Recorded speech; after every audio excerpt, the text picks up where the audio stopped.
economics correspondent Andy Verity is with me to look at the figures. What do they suggest to you?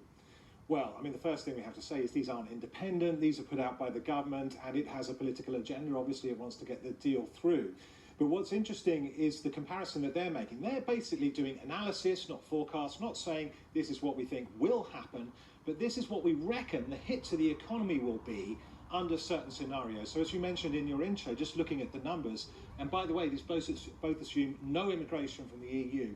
That's a hit to the economy. It will be 2.5 to 3.9% smaller than it otherwise would have been 15 years from now, assuming that we get something like the government's white paper deal, which was what came out in July. Now, we're not going to get quite that, but the hope is that we get something like that in terms of its effect on economic growth.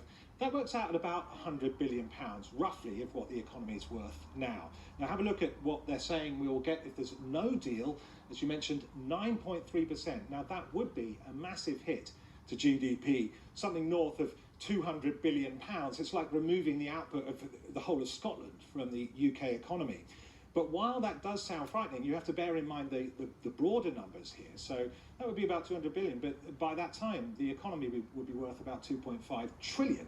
So it's a 9.3% of that. And we have to bear in mind the big assumptions here.